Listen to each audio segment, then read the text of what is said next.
malaki ba ang naitutulong talaga ng pagkakaroon ng Meta Verified sa ating mga Facebook?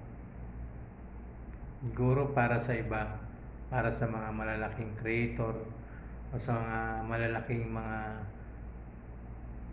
million na ang kanilang mga followers, ay malaking naitutulong po ito ng Meta Verified sa kanila. Pero sa mga maliliit pa lang ay talagang halos sila pa ang magagastusan, sapagkat every month ay nagbabayad po sila ng 500 pesos.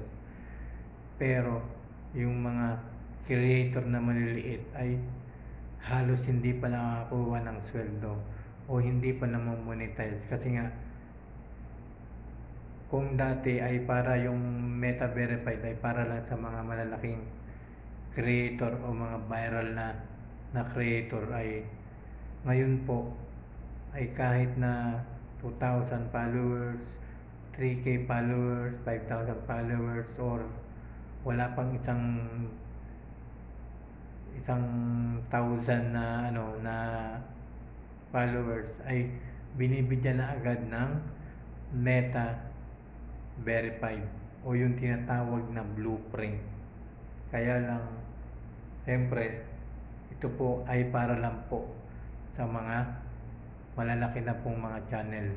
Ito po ay para po sa kanila, sapagkat tayong maliliit o tayong mga maliliit pala na creator ay hindi pa karapat-dapat na magkaroon ng blueprint, sapagkat hindi pa po tayo nakakasahod. Katulad nga ng sa akin, talagang monetize na ako, tapos ko ng blueprint ng Meta Verified, ay napakabagal ng pag-angat ng ating mga dollars, di ba? Kaya ang ko ay parang gusto ko na rin na i-stop muna yung aking Meta Verified. Talagang hindi po natin kaya, sapagkat tayo mga monetize na, kunyari na sa 5K followers na tayo, pero monetize na tayo sa ating stream ads. Kaya lang nagpa-verified tayo, napakahirap. Kaya advice ko po sa inyo lahat, sa mga gustong magkaroon ng Meta Verified o sa mga followers na hindi pa malalaki yung kanilang mga account ng Facebook, ay siguro huwag na muna tayo Meta Verified, kasi talagang mahirap po. Hindi pa tayo nakakasahod, pero kinukuha na agad tayo ng pera, di ba? Kaya sa mga gusto pong mag-verify dyan, ay pag-isipan po muna natin na matagal. Mag-isip-isip muna tayo na matagal, mga kaibigan, kasi tayo ang magagastusan. Imbis na tayo ang sasahod dahil sa meron tayong monetization, stream ad monetization tayo, ay hindi po ganun kadali ang makakuha ng sweldo sa Facebook, di ba? Hindi ganun kadali.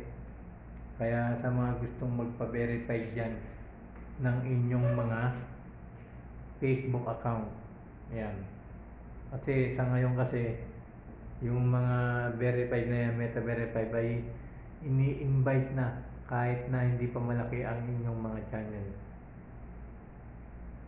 Maganda yung magkaroon ng Meta Verified, kasi mapoprotektahan ang inyong mga Facebook account. Kaya lang, magagastusan ka naman kung hindi ka pa nakakasahod sa Facebook. Every month, 500 pesos ang mababayad mo. Tuloy-tuloy po yan. Kung ikaw naman ay mag-unsubscribe sa kanila, ay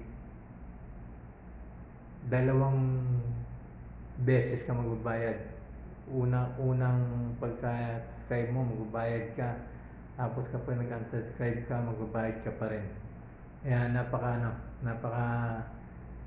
napaka hindi maayos yung Meta Verified na yan. Kasi ikaw na mismo ang magagastusan. Hindi ka pa nakakasahod, magagastusan ka na, di ba? Saan yung katarungan dyan. Mga kaibigan, pakinggan niyo po ito ang aking sinasabi. Yan, sinishare ko po sa inyo to. Hindi po to para sa akin lang, para sa lahat po ng mga Facebook creator yung aking mga sinasabi. Kasi naranasan ko po yan, talagang nararanasan ko ngayon yan. Hindi pa tayo nakakasahod. Ang dollar ko pa lang ay nasa 0.88, di ba? Tapos nababawasan pa yung ating mga dollar. Paano tayo makakasweldo niyan kung puro bawas? Tsaka makakasweldo tayo niyan pero matagal pa. Kasi kailangan ma-reach natin yung $100. Katulad po yan dito sa YouTube. Sa YouTube, kailangan maka-reach ka ng $100 bago ka makasahod. Parehas din sa Facebook. Kaya mahirap. Siguro kung konti lang yung nanonood sa'yo, o konti lang yung marami kang followers, pero kaunti lang yung nanonood sa'yo, maliit pa rin. Maliit. Kaya sa mga kaibigan natin diyang Facebook creator, na mga maliliit pa lang ang kanilang mga channel, di ba, yung kanilang mga account, mag-isip-isip muna tayo bago tayo magkaroon ng Meta Verified o mag-subscribe sa Verified. Kaya isip-isip muna tayo mga kaibigan, kasi imbis na ikaw yung sasahuran, sila pa yung sasahuran natin. Sila pa yung sasahuran natin. Kaya isip-isip po, mag-isip-isip po tayo mga kaibigan. Mag-isipan natin ng ilang beses, ng 100 beses bago tayo mag-subscribe dyan sa Meta Verified, kasi talagang mauubos yung pera mo pero ikaw hindi pa masaswerdohan. Talagang napakahirap, mahirap, lalo na kung hindi ka viral na tao o kilalang tao o marami kang followers. Mahirap. Kaya sabi ko sa inyo mga kaibigan, mga followers natin, mga Facebook natin,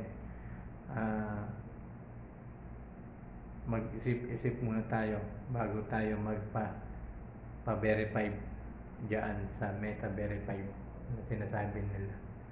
Talagang maganda po yan, kaya lang napakamahal, napaka sa bulsa, napakahirap. Kaya thank you so much po sa inyo lahat. Isip-isip muna tayo bago tayo magkaroon ng Meta Verified sa ating mga Facebook. Maraming salamat po sa inyo lahat.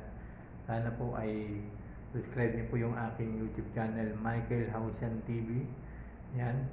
Siyempre, mag-comment po kayo dyan sa baba at pwede po kayo magtanong kung ano gusto nyo tanong. Yan, i-comment po natin yan, re-replyan po natin yan. At huwag niyo po sana kalimutan na i-all bell yung aking subscribe yan nasa ibaba. Thank you so much po sa inyo lahat. Maraming salamat. Bye bye.